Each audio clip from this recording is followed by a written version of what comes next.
Chapter 11 है, work energy था। इसमें बताया था ना वर्क क्या है, कोई ऑब्जेक्ट है वो अपनी पोजीशन उसमें जिसमें फोर्स लगने पे जो उसकी पोजीशन बदलती है तो वो क्या है, उसका वर्क होता है।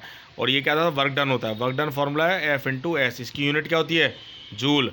एंड इसका एक और formula W=Fs cos theta. That means कोई वर्क है वो एंगल बना के अगर हो रहा हो, एक इसकी यूनिट जूल है तो 1 जूल डेफिनेशन मीन्स है अगर किसी ऑब्जेक्ट पे एनी ऑब्जेक्ट पे अप्लाई हो रहा है 1 newton force and 1 metre distance में कवर किया तो उसका वर्क कितना हो गया, 1 joule.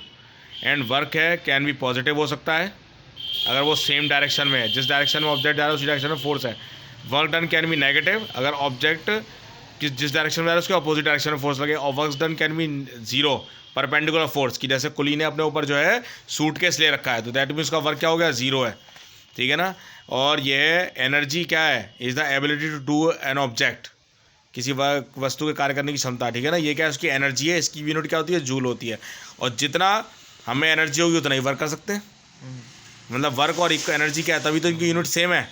And forms of energy the kinetic energy and potential energy. Kinetic energy means when object in motion then produce kinetic energy. Unit इसकी जूल, फॉर्मूला इज Ke12mv²। और ये work done formula 1/2mv² - u²। ये तब लगेगा formula जब है आपकी initial velocity दे रखी हो और फाइनल वेलोसिटी दे रखी हो। नेक्स्ट है पोटेंशियल एनर्जी, मतलब कि आपकी किसी ऑब्जेक्ट की पोजीशन चेंज शेप कर दो। जैसे धनुष बाण है, बो है, उससे एरो उससे खींचो तो उसकी शेप चेंज हो गई, या आटा है, फ्लोर है, उसको दबाते हो तो उसकी शेप चेंज होती है। दैट मीन्स पोटेंशियल एनर्जी है उसमें। इसकी भी यूनिट जूल है। इसकी formula P=mgh। Law of conservation of energy, that means ये कह रहा है कि एनर्जी ना तो डिस्ट्रॉय होती है ना ही क्रिएट होती है, ओनली वो क्या है अपनी फॉर्म चेंज होती है, एक फॉर्म से दूसरी फॉर्म में कन्वर्ट हो जाती है। That is the law of conservation of mass.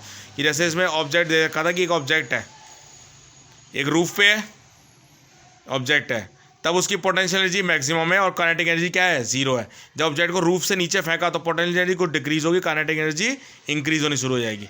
तो फिर ग्राउंड पे आते आते potential energy zero, kinetic energy क्या होगी, मैक्सिमम हो जाएगी, क्योंकि नीचे आते आते उसमें क्या है, मोशन इंक्रीज हो जाएगा इसलिए। ठीक है। और इसी तरह इसका हमने यहाँ ले लिया था कि 5 लिया, 0 लिया, 2 3 0 5, तो क्या हर कंडीशन में 5 आ रहा नहीं आ रहा, मतलब सेम है। तो kinetic energy plus potential energy is equal to क्या हो गया, कांस्टेंट, मतलब क्या ये सेम है। फिर नेक्स्ट टॉपिक है पावर। पावर क्या, रेट ऑफ डूइंग वर्क।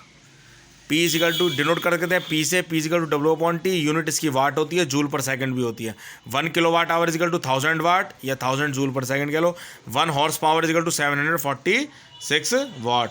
एक होती है, इसमें मैंने थोड़ा एक पिक्चर बताई थी कि इलेक्ट्रिसिटी पावर प्लांट, जो इलेक्ट्रिसिटी बनती है जब, तो न्यूक्लियर पावर प्लांट हो, थर्मो पावर प्लांट हो, हाइड्रो इलेक्ट्रिसिटी पावर प्लांट हो, वहाँ से तुम्हारे टावर से होते हुए बिजली घर पे जाएगी, वहाँ से फिर तुम्हारे जनरेट ट्रांसफार्मर अटैच होंगे, अलग उसके थ्रू वायर्स के पोल्स के थ्रू जो है अलग सोसाइटी में तुम्हारे भेजेंगे electricity. Commercial unit of energy.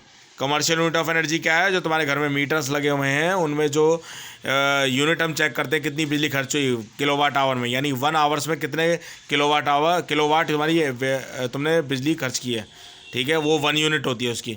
जैसे था ना 0 से 12, 12 से एक 1 मंथ में 0 से 12 तक करी तुमने, 12 किलोवाट आवर यूनिट हो गई। 10 to 12 करी, ये भी 24 क्योंकि माइनस कर रहे हैं उसमें, उसके हिसाब से 1 यूनिट का जितना चार्ज है उस हिसाब से तुम्हारा चार्ज बनता है। 1 kilowatt hour equal to 3.6 × 10⁻⁶ joule.